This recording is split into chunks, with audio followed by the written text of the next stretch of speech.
السلام عليكم ورحمة الله.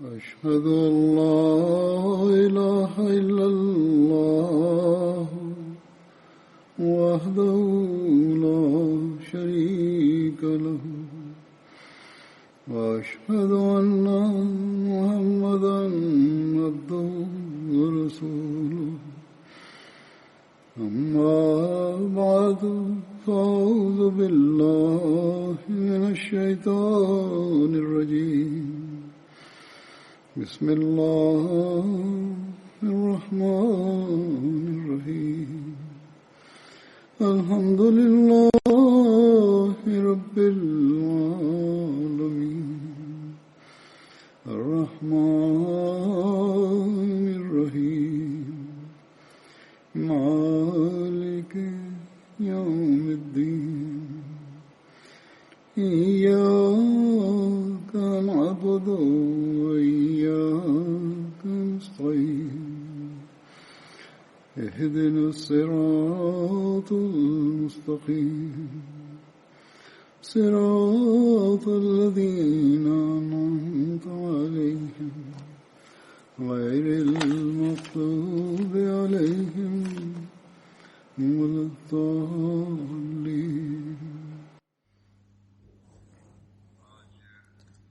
Kisah sahabat Badar yang akan saya sampaikan pada hari ini adalah Hadrat Mu'adz bin Harits radhiyallahu anhu. Beliau berasal dari Ansar, kabilah Khazraj, ranting Banu Malik bin Najjar. Ayahanda beliau bernama Harits bin Rifa'ah. Ibunda beliau bernama Afra binti Ubaid. Hadrat Mu'awidh dan Hadrat Auf adalah saudara beliau. Selain ayah, mereka bertiga dinisbahkan kepada ibunya, dan ketiganya disebut dengan Banu Afra. Hadrat Mu'adz dan dua saudaranya, yakni Hadrat Auf dan Hadrat Mu'awidh, ikut serta pada perang Badar. Keduanya syahid pada perang Badar, namun Hadrat Mu'adz ikut serta pada peperangan setelahnya bersama dengan Rasulullah sallallahu alaihi wasallam. Berdasarkan satu riwayat, Hadrat Harits, Hadrat Mu'adz bin Harits dan Hadrat Rafi bin Malik Zulqi termasuk Ansar awalin yang beriman kepada Rasulullah di Mekah. Sedangkan Hadrat Mu'adz termasuk ke dalam 8 Ansar yang beriman kepada Rasulullah pada kesempatan Bai'at Aqabah pertama. Beliau juga hadir pada Bai'at Aqabah kedua ketika Hadrat Muammar bin Harits hijrah dari Mekah ke Madinah. Rasulullah sallallahu alaihi wasallam menjalinkan persaudaraan antara beliau dengan Hadrat Mu'adz bin Harits. Berkenaan dengan pembunuhan Abu Jahal, meskipun pada khutbah yang lalu telah diterangkan sampai batas tertentu, namun pada kesempatan ini perlu juga saya sampaikan, karena berkaitan dengan Hadrat Mu'adz. Saya merujuk dari riwayat Bukhari. Dalam hal ini tidak dapat disampaikan secara singkat, perlu disampaikan seutuhnya. Salih bin Ibrahim meriwayatkan dari kakeknya Hadrat Abdurrahman bin Auf. Beliau mengatakan, ketika saya tengah berdiri pada barisan perang Badar, lalu melihat ke kiri dan ke kanan, apa yang saya lihat? Ada 2 pemuda Ansar yang masih usia dini. Saya berhasrat seandainya saya berada di antara orang yang lebih muda dan lebih kuat dari mereka. Lalu salah satu dari mereka menekan saya dengan tangannya, lalu bertanya, "Paman, apakah paman kenal dengan Abu Jahal?" Saya jawab, "Nak, ada keperluan apa dengannya?" Anak itu menjawab, "Ada yang mengatakan kepada saya bahwa Abu Jahal selalu mencaci Rasulullah. Demi zat yang jiwaku berada di tangannya, jika saja aku dapat melihatnya, maka mataku dan matanya tidak akan berpisah sebelum di antara kami ada yang mati. Telah ditakdirkan sejak sebelumnya." Beliau menuturkan, "Saya sangat terheran-heran mendengarnya." Kemudian anak yang kedua menekan saya dengan tangannya dan bertanya seperti yang pertama. Saya melihat Abu Jahal tengah mengitari pasukannya pada saat itu. Saya beritahu anak itu, "Lihatlah, orang itu, yakni orang yang kamu tanyakan pada saya." Seketika mendengar itu, kedua anak itu langsung mengangkat pedangnya dan melesat menuju Abu Jahal. Begitu hebat gempurannya sehingga dapat membunuhnya. Lalu kedua orang itu kembali dan mengabarkan kepada Rasulullah. Rasul bertanya, "Siapa di antara kalian berdua yang membunuhnya?" Keduanya berkata, "Saya yang membunuhnya." Rasul bertanya lagi, "Apakah kalian sudah membersihkan pedang kalian?" Mereka menjawab, "Belum." Rasul melihat pedangnya dan bersabda, "Memang kalian berdualah yang membunuhnya. Yang akan mendapatkan jatah hartanya, yakni harta Abu Jahal, adalah Mu'adz bin Amru bin Jamu." Kedua pemuda itu adalah Mu'adz, yakni Mu'adz bin Afra dan Mu'adz bin Amru bin Jamu. Sahih Bukhari. Hadrat Anas meriwayatkan, pada saat perang Badar, Hadrat Rasulullah Sallallahu Alaihi Wasallam pernah bersabda, "Siapa yang akan melihat bagaimana keadaan Abu Jahal?" Hadrat Ibnu Mas'ud pergi dan melihatnya. Sedemikian rupa kedua putra Afra, yakni Hadrat Mu'adz dan Hadrat Mu'awiz, menggempurnya dengan pedang, sehingga Abu Jahal sekarat. Hadrat Ibnu Mas'ud bertanya kepada Abu Jahal, "Apakah kamu Abu Jahal?" Hadrat Ibnu Mas'ud berkata bahwa saya saat menanyakan itu, beliau sambil memegang janggut Abu Jahal. Abu Jahal berkata, "Apakah ada orang lain yang kamu bunuh lebih besar dari orang ini, yakni dari aku?" Atau berkata, "Apakah ada orang yang lebih besar dari orang ini yang telah dibunuh oleh kaumnya, yakni lebih besar dari aku?" Ahmad bin Yunus berkata dalam riwayatnya, Hadrat Abdullah bin Mas'ud mengucapkan, "Kamukah Abu Jahal?" Hadis Bukhari. Hadrat Sayyid Zainul Abidin Waliullah Shah Sahib memberikan syarah hadis pada riwayat Bukhari tersebut. Menulis dalam beberapa riwayat, dikatakan bahwa kedua putra Afra, yakni Mu'awiz dan Mu'adz, telah membuat Abu Jahal sekarat. Setelah itu, Hadrat Abdullah bin Mas'ud memisahkan kepala dari lehernya. Bukhari Kitabul Maghazi. Allamah Ibn Hajar Asqalani menzahirkan kemungkinan bahwa setelah Mu'adz bin Amru dan Mu'adz bin Afra, Mu'awiz bin Afra menyerang Abu Jahal.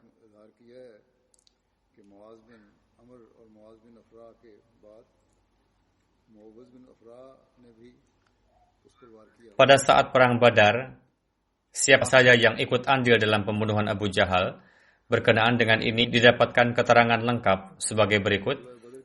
Ibnu Hisham meriwayatkan dari Allamah bin Ishaq bahwa Mu'adz bin Amru bin Jamu memotong kaki Abu Jahal sehingga membuatnya terjatuh. Lalu Ikrimah bin Abu Jahal menebaskan pedangnya ke tangan Mu'adz yang mengakibatkan putus tangannya. Kemudian Mu'awiz bin Afra menyerang Abu Jahal yang membuatnya terjatuh. Lalu saat itu Abu Jahal masih bernyawa. Abdullah bin Mas'ud memenggalnya sehingga kepalanya terpisah dari leher. Eksekusi tersebut terjadi setelah Hadrat Rasulullah mengutus Abdullah bin Mas'ud untuk mencari Abu Jahal di antara para korban yang terbunuh.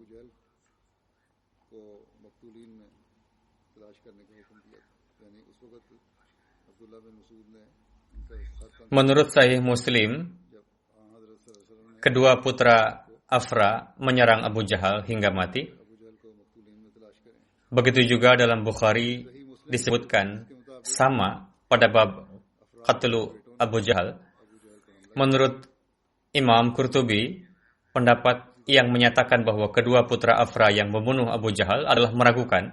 Katanya, sebagian perawi merasa ragu bahwa itu adalah Mu'adz bin Amru bin Jamu, yakni alih-alih Mu'adz bin Afra, orang yang dimaksud adalah Mu'adz bin Amru bin Jamu, sedangkan orang-orang menganggapnya Mu'adz bin Afra. Allamah Ibnu Al-Juzi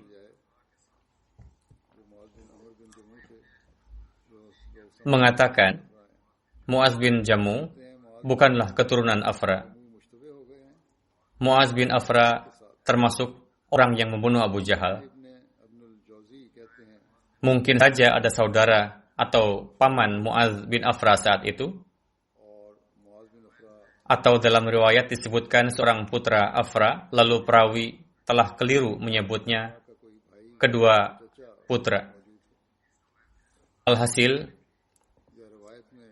Abu Umar mengatakan berkenaan dengan riwayat tersebut, hadis yang diriwayatkan oleh Hadrat Anas bin Malik lebih sahih, yakni Ibnu Afra telah membunuh Abu Jahal, yakni seorang putra Afra.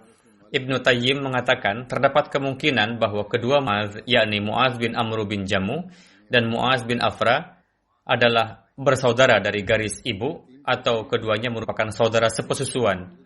Allamah Daudi menyebutkan bahwa yang dimaksud kedua putra Afra adalah Sahal dan Suhail. Sedangkan ada yang mengatakan bahwa keduanya yang dimaksud adalah Mu'adz dan Mu'awwidh. Alhasil, terdapat riwayat-riwayat yang menyatakan bahwa 3 orang yang telah membunuhnya, sebagian berpendapat 2 orang. Disebutkan juga Hadrat Mu'adz dan Hadrat Mu'adz bin Harith. Hadrat Sahib Zada Mirza Bashir Ahmad Sahib menulis berkenaan dengan kondisi perang Badar yang di dalamnya berkaitan dengan kisah pembunuhan Abu Jahal, tertulis sebagai berikut. Saat itu kondisi sedang berkecamuk di medan perang. Pasukan Muslim berhadapan dengan pasukan yang jumlahnya 3 kali lipat lebih besar dan dilengkapi berbagai persenjataan. Mereka berderap maju menuju medan perang disertai dengan tekad untuk menghapuskan nama Islam. Sedangkan jumlah pasukan Muslim sedikit, senjata ala kadarnya, sederhana, dan masih diliputi kesedihan pasca pengusiran dari negerinya, sehingga dari sisi perlengkapan akan dapat dikalahkan dalam beberapa menit saja. Namun, kecintaan kepada tauhid dan kenabian telah menjadikan larut. Begitu juga sesuatu yang sangat berharga dan tidak ada yang lebih kuat darinya di dunia ini, yakni keimanan yang hidup, telah memenuhi diri mereka dengan kekuatan yang luar biasa. Saat itu, mereka tengah menampilkan teladan pengkhidmatan agama di medan perang yang tidak kita temukan bandingannya.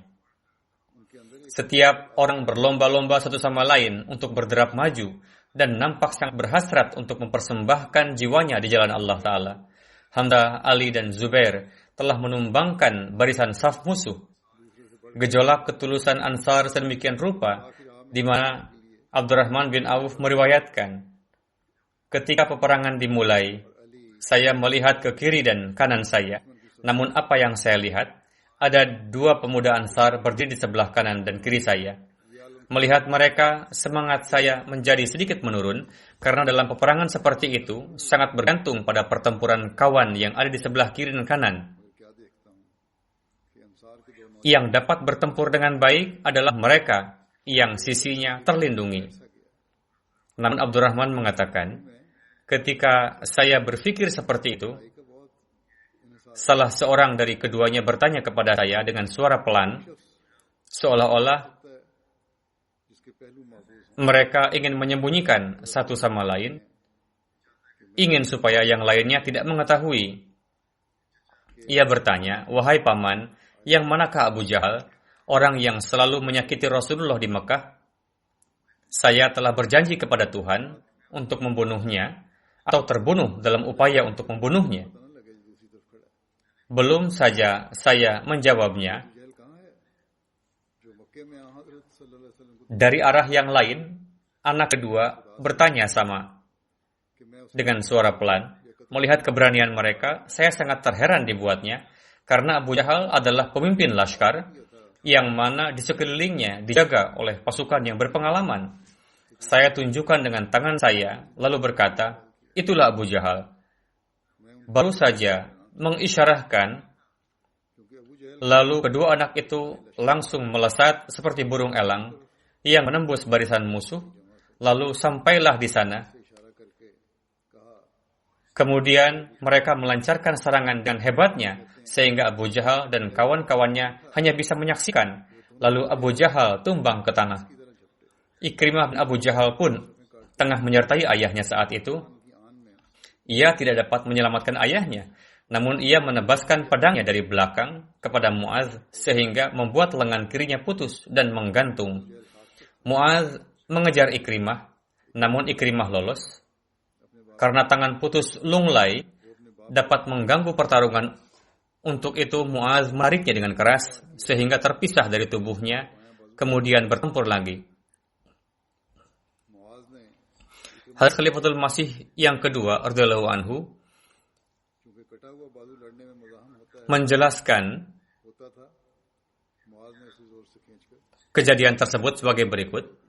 Abu Jahal yang ketika lahir sedemikian rupa dirayakan berminggu-minggu dengan menyembelih unta-unta dan dagingnya dibagikan kepada orang-orang, yang ketika lahirnya suasana Mekah dipenuhi dengan suara dif atau alat musik tiup dan tetabuhan.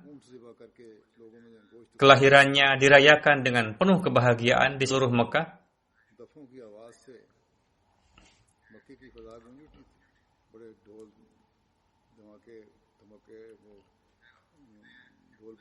Namun ketika terbunuh pada perang Badar, dua orang pemuda Ansar yang masih berumur 15 tahun melukainya.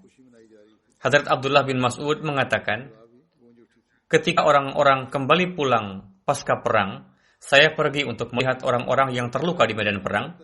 Hadrat Abdullah bin Mas'ud pun dulunya adalah penduduk Mekah. Untuk itu Abu Jahal mengenalnya dengan baik. Selanjutnya mengatakan, saat itu saya tengah mengelilingi medan perang. Apa yang saya lihat? Saat itu Abu Jahal tengah merintih kesakitan karena terluka parah. Ketika saya sampai di dekatnya, Abu Jahal berkata padaku, sekarang saya nampak tidak akan selamat. Rasa sakit semakin bertambah. Kamu juga adalah orang Mekah. Saya berkeinginan supaya kamu membunuhku, sehingga hilanglah rasa sakit ini. Namun kamu tahu bahwa aku adalah pemimpin Arab. Di Arab terdapat tradisi, ketika dipenggal leher para pemimpin, disisakan panjang sebagai tanda bahwa ini adalah mayit pemimpin. Saya ingin kamu memotong dengan menyisakan panjang leherku. Hadrat Abdullah bin Mas'ud berkata, saya sisakan sedikit saja lehernya. Lalu berkata, keinginan terakhirmu ini tidak akan dipenuhi. Dari sisi akhir, coba perhatikan di mana kematian Abu Jahal dalam kondisi yang sangat terhina. Leher yang ketika hidup selalu meninggi, namun ketika mati lehernya dipenggal dengan disisakan sedikit sehingga keinginan terakhirnya tidak terpenuhi. Hadrat Rubai binti Muawidh meriwayatkan, paman saya Muaz bin Afra pernah memberikan kepada saya kurma yang segar. Setelah itu saya menghadiahkan kurma tersebut kepada Rasulullah. Lalu Nabi SAW menghadiahkan saya perhiasan yang dikirimkan oleh penguasa Bahrain kepada beliau sebagai hadiah. Dalam riwayat lain, Hadrat Rubai binti Muawidh meriwayatkan, paman saya, yakni Hadrat Muaz, menyuruh saya mengirimkan hadiah kepada Rasulullah. Lalu Rasul menghadiahkan saya perhiasan yang beliau dapatkan dari penguasa Bahrain. Allama Ibn Asir menulis, Gubernur Bahrain dan raja-raja lainnya pernah memberikan hadiah dan lain-lain kepada Rasulullah. Ketika Islam semakin menyebar dan Rasulullah biasa mengirimkan surat dan juga hadiah kepada mereka. Sebagai balasannya, mereka pun menulis surat kepada Rasulullah dan juga hadiah-hadiah.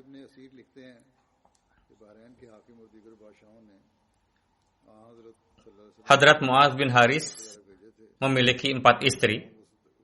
Nama-namanya sebagai berikut. Habibah binti Qais, yang terlahir seorang putra darinya bernama Ubaidullah. Istri kedua adalah Ummi Haris binti Sabra. Darinya terlahir Haris, Auf, Salma, Ummi, Abdullah, dan Ramlah.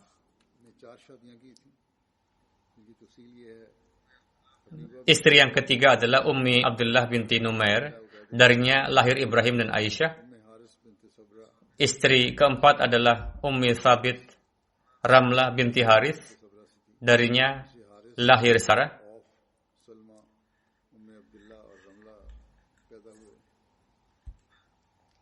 Allamah Ibnu Asir menulis berbagai pendapat dalam bukunya Asadul Ghabah berkenaan dengan kewafatan Hadrat Muaz sebagai berikut. Menurut satu pendapat, Hadrat Muaz radhiyallahu anhu terluka pada perang Badar. Sepulangnya ke Madinah, beliau wafat disebabkan karena luka-luka tadi. Menurut pendapat lain, beliau wafat sampai masa kekhalifahan Hadrat Utsman. Menurut pendapat lainnya, beliau terus hidup sampai masa kekhalifahan Hadrat Ali. Beliau wafat ketika terjadi peperangan antara Hadrat Ali dan Hadrat Muawiyah, yakni Perang Siffin. Perang Siffin terjadi pada tahun 36 dan tahun 37 Hijri. Hadrat Muaz berperang dari pihak Hadrat Ali. Mengenai kewafatannya terdapat beragam riwayat. Dari itu dapat diketahui bahwa beliau berumur panjang. Begitu juga jika dilihat dari anak-anak dan para istri beliau, maka beliaulah orangnya.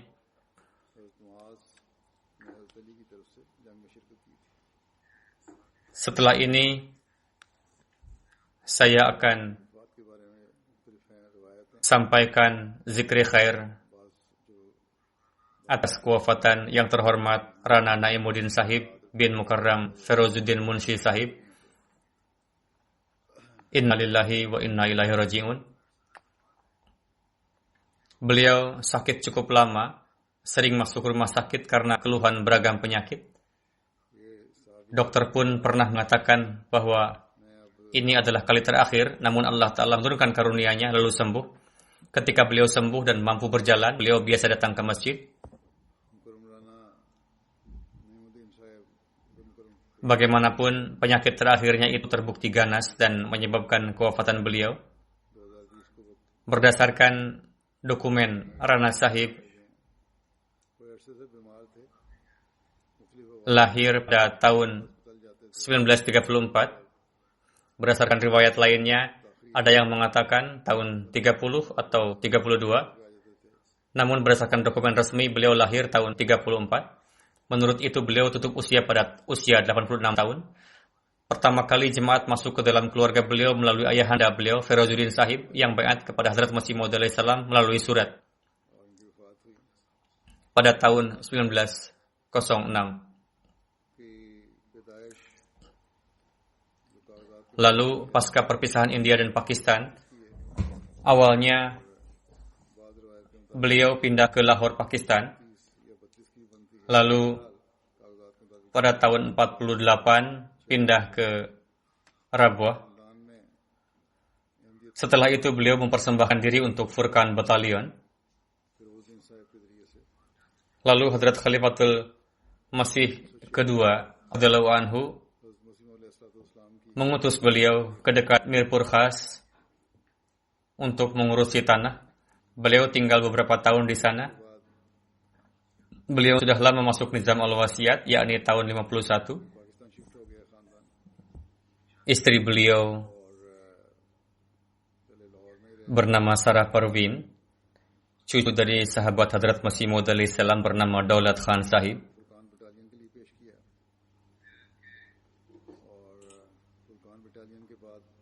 Jejak pengkhidmatan beliau berdasarkan data yang dimiliki oleh kantor, yakni berdasarkan penugasan kantor pengamanan khusus, Rana Sahib ditetapkan sebagai petugas cadangan pada tanggal 3 Agustus tahun 54. Sejak itu dari bulan November 55 sampai dengan 11 Mei 59 ditugaskan sebagai bodyguard dalam pengamanan khusus. Ketika Hadrat Khalifatul Masih yang kedua radhiyallahu anhu biasa berkunjung ke Nakhla, Jabba untuk pengerjaan tafsir, dan saat itu beliau biasa tinggal selama berbulan-bulan di sana. Almarhum Rana Sahib juga ikut serta untuk penjagaan dan mengurus diesel generator listrik. Kawasan ini kecil. Almarhum juga bertugas sebagai security di sana.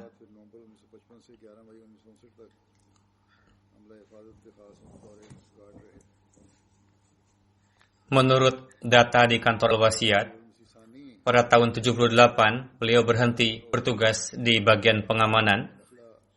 Selanjutnya beliau pergi ke Harpah, daerah Sahewal. Setelah itu beliau berkhidmat sebagai khadim masjid. Saat itu pada bulan Oktober tahun 84, penentang menyerang Masjid Baitul Zikr Sahewal, dan saat itu beliau tengah bertugas melakukan penjagaan di sana. Ketika terjadi penyerangan di sana, almarhum merespon. Mereka memejah hijaukan 11 orang Ahmadi termasuk Rana Sahib, yang karenanya almarhum mendapatkan kemuliaan masuk penjara dari tahun 84 sampai 94. Alih-alih memproses para penyerang, justru polisi malah memejah hijaukan ke-11 orang Ahmadi ini dan menghukumnya. Kasus tersebut dipindahkan ke pengadilan militer, yakni pengadilan khusus pada masa Ziaul Haq, di mana pada 16 Februari 85 dimulai sesi mendengarkan dan berlangsung sampai tanggal 1 Juni 85.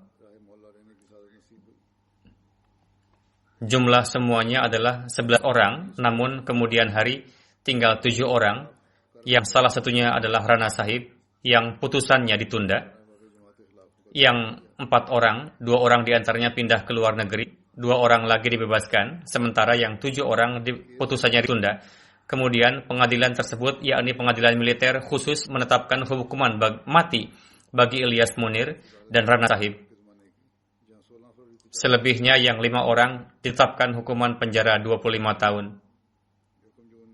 Alhasil, setelah dilakukan banding atas putusan tersebut, pengadilan Lahore membebaskan mereka pada bulan Maret 94, dan setelah lengkapnya dokumen, tanggal 19 Maret 94, beliau resmi bebas. Dengan demikian, mereka mendapatkan kemuliaan untuk bersabar di penjara selama 9,5 tahun.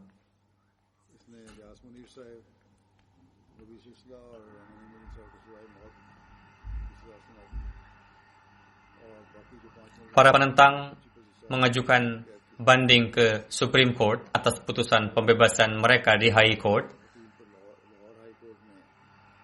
Itu pun dimulai pada bulan Mei 2013. Namun, tidak ada prakarsa untuk melakukan sesi mendengarkan, dan mereka berdua sudah berada di luar negeri, dan sampai saat ini kasus tersebut tertunda. Selama di penjara, beliau mendapatkan siksaan dari polisi. Secara khusus, diupayakan supaya beliau memberikan keterangan, yakni karena beliau bertugas sebagai pengawal khalifah. Untuk itu, khalifah telah mengutusmu untuk melakukan tugas untuk memukul umat Islam. Setelah beliau terbebas dari persidangan itu, tahun 94, beliau pindah ke London. Dan di sini pun, beliau terus melakukan tugas pengawalan. Dan dari sisi umur, beliau sudah melampaui. Pada tahun 2010, putri sulung beliau wafat. Beberapa hari berikutnya, istri beliau menyusul wafat. Beliau pernah bertanya kepada saya, nampak sulit untuk pergi ke Pakistan saat itu. Namun, saya katakan kepada beliau untuk berangkat dan segera kembali. Beliau pergi dan beberapa hari kemudian pulang kembali ke UK. keluarga yang ditinggalkan, di antaranya seorang putra dan 4 putri. Putra beliau, Rana Wasim Sahib, adalah wakif zindagi yang bertugas di kantor private secretary UK. Keempat putri beliau menetap di UK. Putra beliau menulis, ayah selalu memberikan pelajaran kepada kami untuk selalu menjalin hubungan dengan khilafat dan segala sesuatu berhubungan dengan khilafat. Beliau adalah wujud yang taat kepada khilafat. Menuturkan, ketika melakukan tugas dan melihat khalifah, saya merasa muda lagi, katanya. Ini jugalah yang menjadi rahasia kesehatan saya, yakni seusia ini pun saya masih pergi bertugas.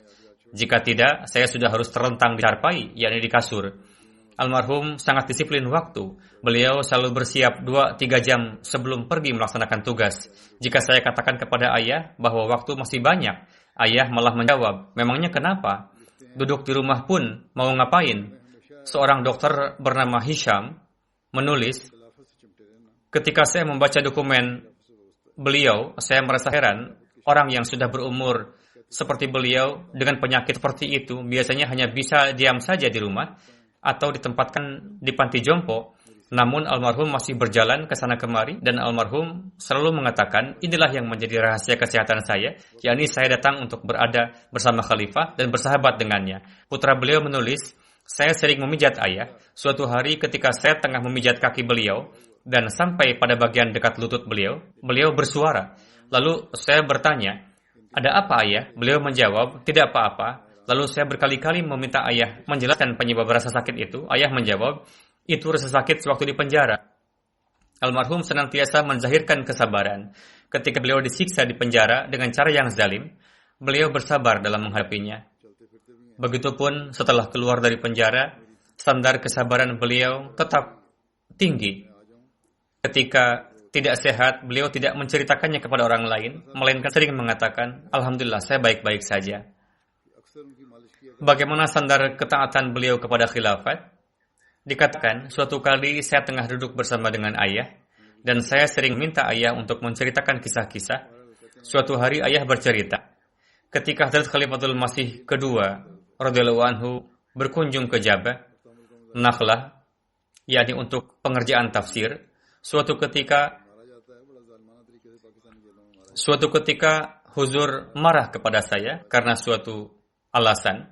Lalu Huzur bersabda, pergi ke masjid dan beristighfarlah di sana. Lalu saya pergi ke masjid yang saat itu kecil ukurannya.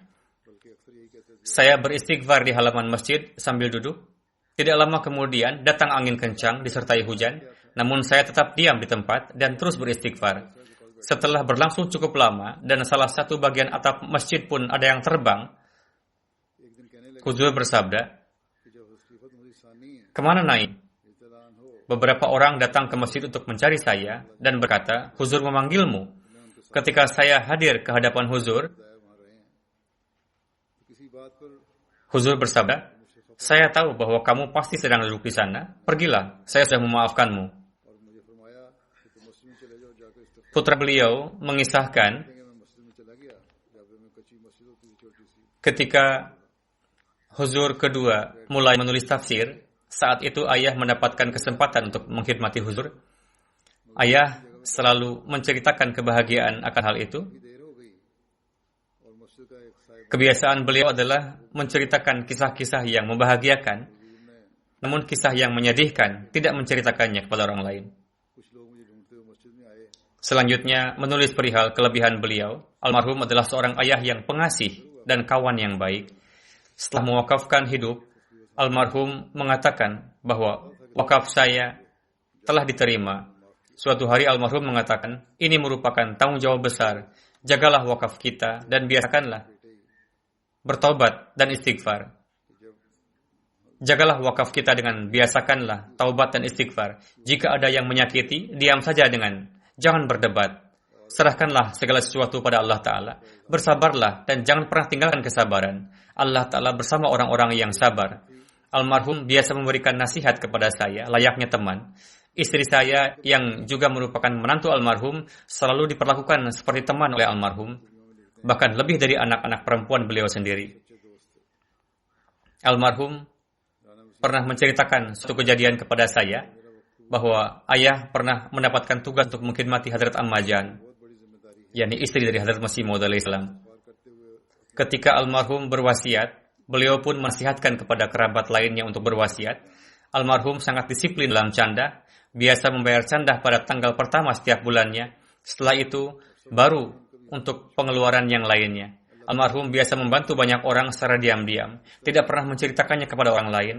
Putri-putri beliau menceritakan, jalinan ayah dengan khilafat membuat kami cemburu.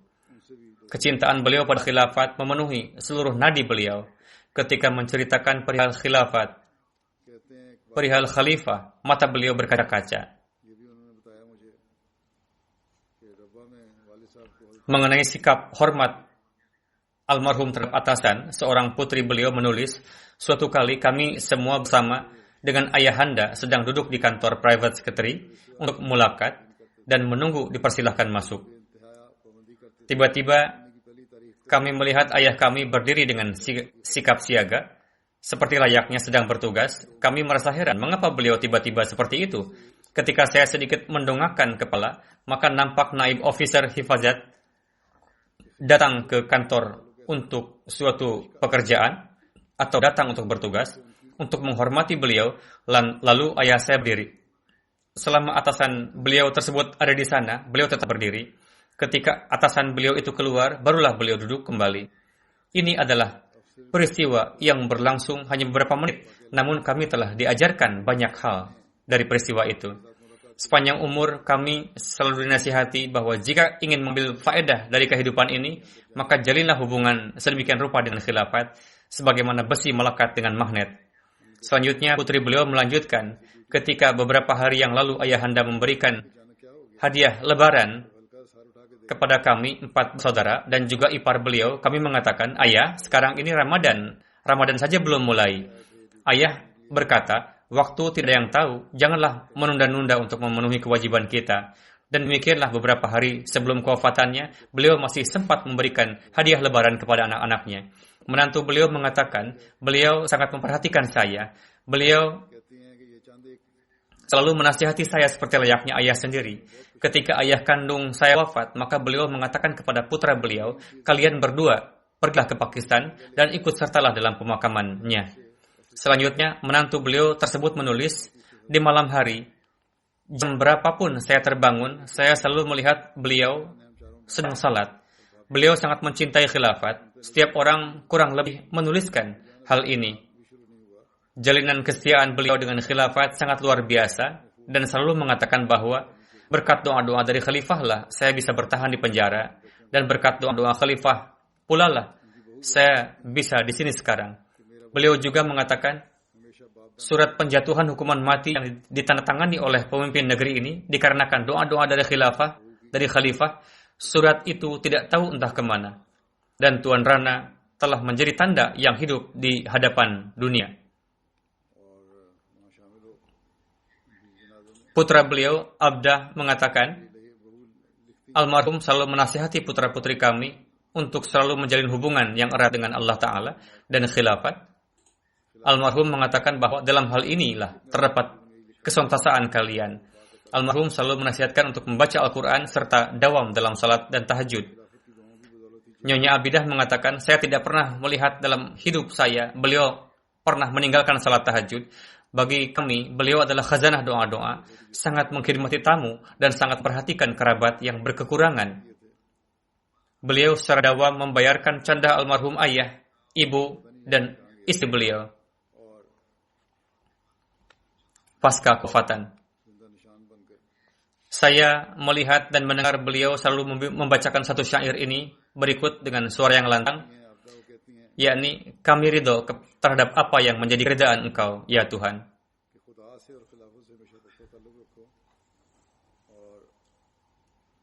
Putri beliau mengatakan, setelah kewafatan ibunda, beliau sangat memperhatikan kami semua dan juga memperlakukan para menantu perempuan beliau lebih daripada kepada putri-putri beliau sendiri. Ketika membawa barang apapun atau ketika membagikan hadiah lebaran, maka pertama-tama beliau memberikannya kepada menantu perempuan beliau, baru kemudian kepada kami semua putri-putrinya. Beliau selalu mengatakan ketika membawa putri seseorang ke rumah saya, maka ia harus lebih diperhatikan. Saya harus mempertanggungjawabkannya di hadapan Allah Ta'ala nanti. Seorang putri almarhum menulis, pada hari-hari penuh cobaan yang beliau jalani di penjara, beliau betul-betul menjalaninya dengan ridho atas ketetapan Allah Ta'ala, kecintaan terhadap agama, dan kecintaan terhadap khilafat. Jangankan mengeluh, mengaduh pun kami tidak pernah mendengarnya. Beliau tidak pernah menunda-nunda salat dan tahajud. Dalam kondisi sakit pun, beliau tidak pernah bolong dalam salat dan tahajud. Dikarenakan kerasnya kehidupan di penjara, beliau menderita sakit ginjal yang di masa-masa akhir hidup beliau menyerang dengan hebatnya. Kesulitan bernafas dan keluhan-keluhan lainnya juga menyertai. Namun kami tidak pernah mendengar sepatah kata pun keluar dari mulut beliau yang menunjukkan kegelisahan. Selain kalimat Alhamdulillah, kami tidak mendengar kalimat lain yang terucap dari mulut beliau. Kemudian seorang putri almarhum menuturkan bahwa almarhum pernah mengatakan, saya telah berusia lanjut, usia saya 77 atau 78 tahun, waktu tidak ada yang tahu. Ketika saya sudah tidak ada atau sudah meninggal, bawalah jenazah saya ke Pakistan. Almarhum juga mengatakan kepada putri-putrinya bahwa saya telah menyimpan uang untuk biaya tiket kalian semua, supaya ketika kalian harus membawa jenazah saya, kalian tidak meminta kepada suami kalian. Berangkatlah dengan uang ayah kalian bersama jenazahnya. Dikarenakan situasi sekarang ini, jenazah beliau belum bisa dibawa. Sementara ini jenazah beliau telah dikuburkan. Jika telah terbuka kesempatan, maka sesuai dengan keinginan almarhum akan diusahakan untuk mengirimkan jenazah beliau ke Pakistan. Sepupu beliau, Tuan Rana Bashir, yang ada di Rabwah dan bekerja di Tahir Hospital, mengatakan, saya beberapa kali berkesempatan bertemu dengan almarhum ketika masa-masa beliau di penjara. Ketika kami pergi ke penjara membawa keperluan-keperluan untuk beliau, kami merasa khawatir dan beliau sering menasihati kami bersabar dan berdoa. Beliau adalah seorang suci yang memiliki keluhuran dan sosok yang sangat penyabar. Demikian juga seorang keponakan beliau yang perempuan menulis, hingga tahun 80 beliau tinggal di Kasri Khilafat, yakni komplek di mana khalifah tinggal, dan ketika kami pergi ke jalsa dan terkadang beberapa orang kerabat dan kawan kami yang gairah Ahmadi pun turut serta, paman kami yakni almarhum mengatakan kepada istrinya,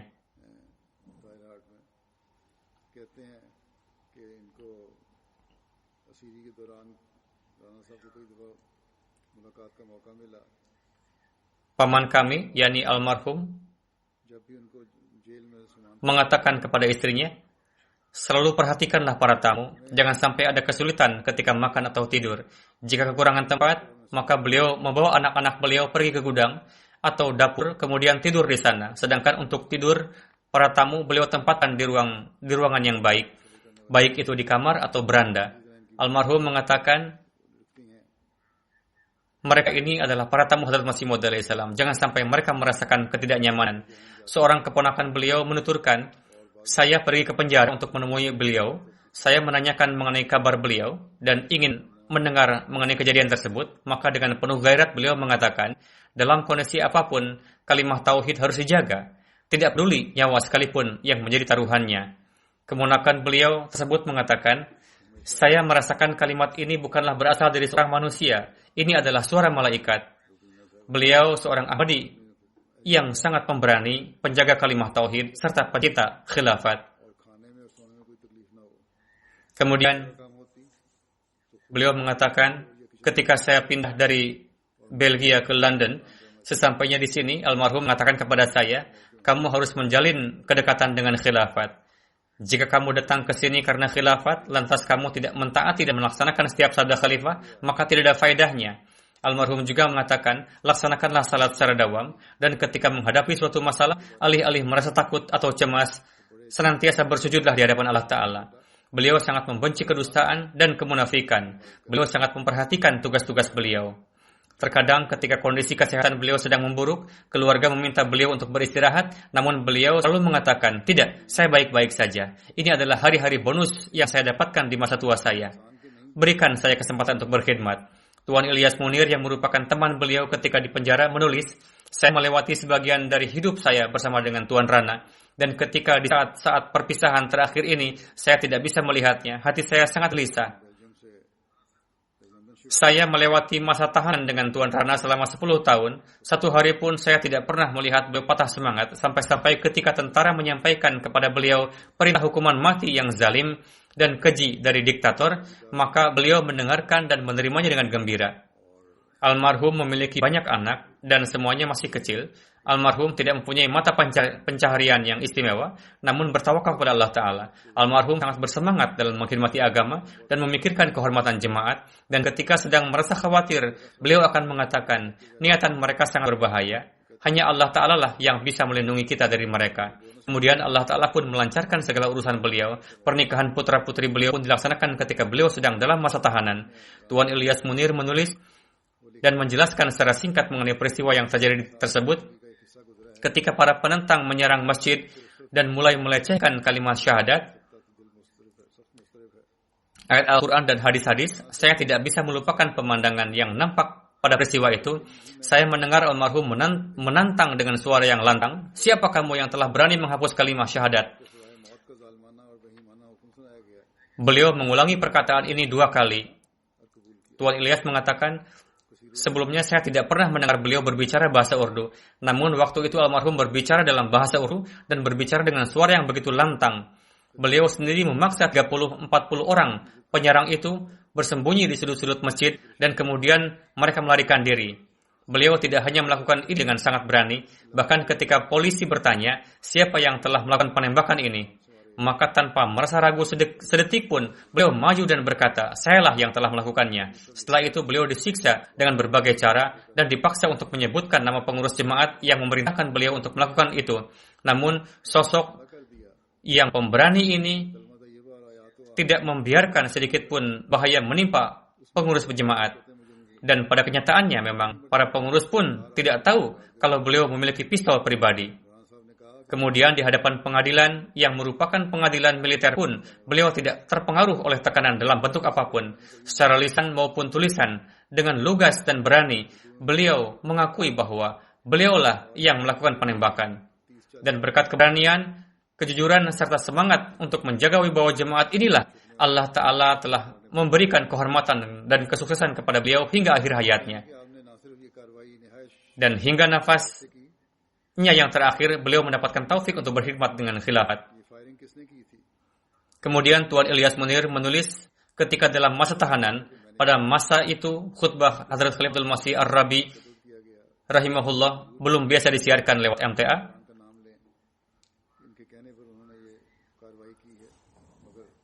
melainkan dikirimkan secara rutin melalui tulisan.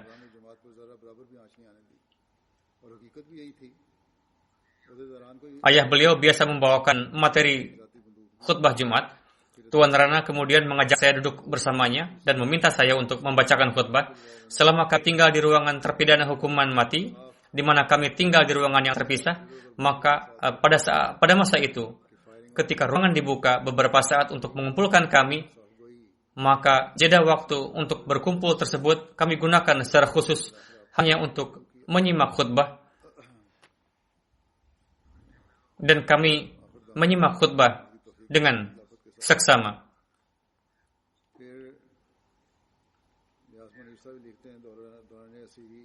Tuan Ilyas Munir melanjutkan, salat yang bisa dilaksanakan secara berjamaah, maka secara rutin almarhum melaksanakan secara berjamaah. Bahkan ketika di penjara, almarhum juga biasa memanggil para Ahmadi lainnya untuk salat berjamaah. Pada bulan Mei, Juni, Juli, kami menjalani hari-hari puasa Ramadan yang sangat sulit di dalam penjara. Dan yang terhormat Tuan Rana, meskipun sudah berusia lanjut dan terdapat kesulitan dalam penjara, almarhum tetap melaksanakan puasanya sebulan penuh. Almarhum memperlihatkan semangat dan ketabahan yang luar biasa, dan beliau menghadapi setiap keadaan dengan penuh kegembiraan.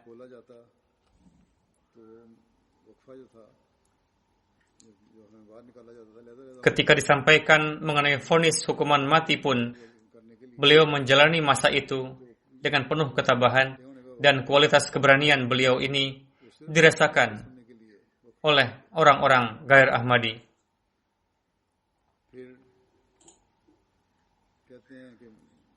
Tuan Ilyas Munir menuturkan, setelah mendapatkan perintah hukuman mati yang juga ditandatangani oleh Presiden, seorang sipir penjara mendatangi Tuan Rana Naimuddin dan berkata, "Hai orang tua, lihatlah betapa anehnya orang-orang Ahmadi ini. Mereka sudah mendapatkan tanggal untuk eksekusi hukuman mati dan mereka telah sampai pada akhir dari hidupnya, namun tidak nampak pengaruh apa-apa pada raut wajah mereka dan tidak ada perubahan sedikit pun, tidak nampak kegelisahan." Sipir itu berbicara panjang lebar. Tuan Rana mengatakan, "Saya mengerti bahwa sipir itu tidak menyadari siapa saya." Ketika sipir itu selesai berbicara, maka Tuan Rana bertanya kepadanya, "Apakah kamu lihat ada perubahan pada ekspresi wajah saya?" Sipir itu menjawab, "Tidak." Sipir itu kemudian tercengang, menyadari bahwa Tuan Rana juga adalah seorang Ahmadi dan termasuk di antara mereka. Terakhir saya akan membacakan sepucuk surat dari Hadrat Khalifatul Masih Ar-Rabi rahimahullah yang ditujukan kepada Tuan Rana Naim Ahmad pada bulan September tahun 86. Sebagian isinya sebagai berikut. Surat Anda yang penuh keikhlasan telah saya terima. Anda telah berdiri di atas keimanan yang kokoh. Hal ini patut dibanggakan. Para kekasih Allah Ta'ala harus melewati jalan-jalan kesulitan semacam ini sebelum meraih makom yang tinggi. Saya merasa iri dengan karunia yang Anda semua dapatkan. Pohon dikenal dari buahnya. Anda semua adalah cabang yang hijau dan buah yang ranum dari pohon Hazrat Masih Maud alaihi salam. Allah Ta'ala tidak akan menyia-nyiakan Anda semua. Para anggota jemaat selalu mendoakan. Saya pun berdoa untuk Anda. Saya berharap Anda pun mendengar nazam terbaru saya yang di dalamnya terdapat salam dan pesan pengharapan bagi Anda dan orang-orang yang mukhlis seperti Anda. Semoga Allah Ta'ala menolong Anda dengan para malaikatnya dan menganugerahkan keselamatan dari cengkraman musuh. Semoga Allah Ta'ala bersama Anda. Inilah surat yang tulis oleh Hadrat Khalifatul Masih yang keempat untuk Tuan Rana. Tuan Mubarak Siddiqui menuturkan, suatu kali saya berbincang dengan beliau mengenai masa-masa tahanan dan kesulitan-kesulitan yang dialami selama di penjara. Maka beliau tersenyum dan mengatakan, kehidupan kita para Ahmadi telah diwakafkan untuk Allah Ta'ala dan Rasulnya, serta untuk ketaatan kepada Khalifah. Oleh karena itu, saya tidak pernah merasakan suatu kesulitan sebagai suatu kesulitan. Dalam segala kondisi, saya selalu ridho dengan keridhaan Allah Ta'ala. Sungguh, beliau hingga akhir hayatnya ridho terhadap keridhaan Allah Ta'ala. Ketika ditanya mengenai kabar, saya pun menanyakan kabar kepada beliau. Beliau selalu menjawab, Alhamdulillah. Ketika beliau pulang dari rumah sakit, mengatakan, kabar saya sangat baik. Bahkan setelah itu beliau pun mendoakan saya.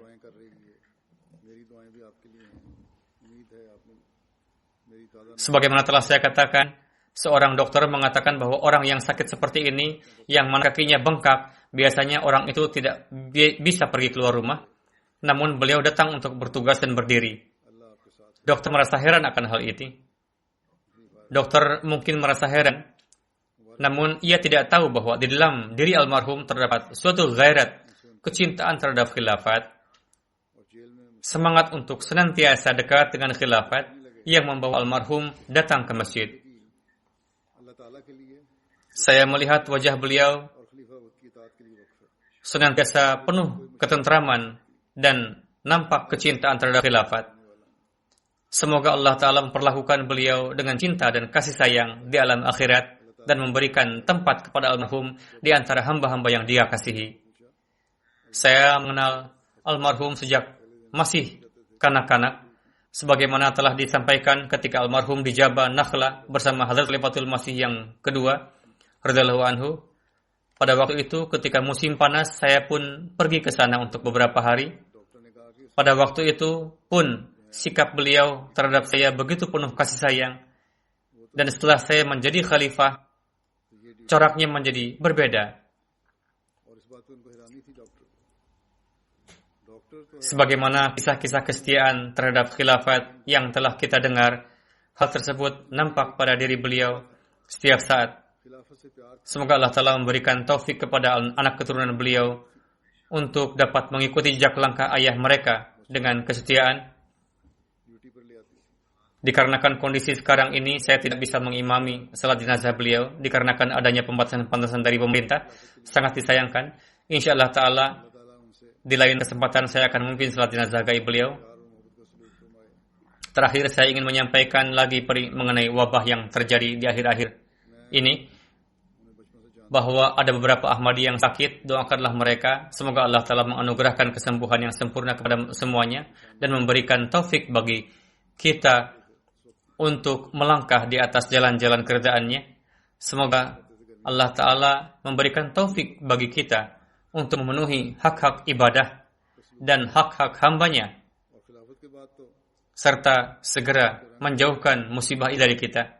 Semoga Allah Ta'ala juga memberikan akal dan pemahaman kepada dunia. Semoga mereka menjadi orang-orang yang mengenal Tuhan, beribadah kepada Allah Ta'ala, dan memahami tauhid. Semoga Allah Ta'ala mengasihi semuanya.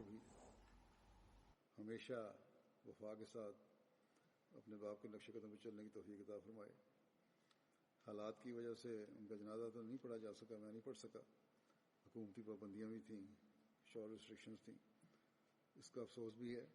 इंशाअल्लाह ताला किसी वक्त उनका जनाजा गायब भी पढ़ा दूंगा।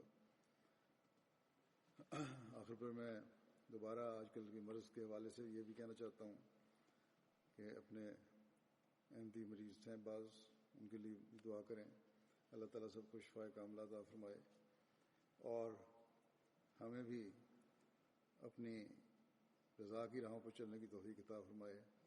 सही रंग में हमें इबादत का हुकूकुल इबाद का हक़ अदा करने की तौफ़ीक़ अता फरमाए और जल्द ये बला हमसे दूर फरमाए। दुनिया को भी समझ और अकल दे, वो भी ये खुदा को पहचानने वाले बने, खुदा ताला की इबादत करने वाले बने, तौहीद को जानने वाले बने। अल्लाह ताला सब पर रहम फरमाए।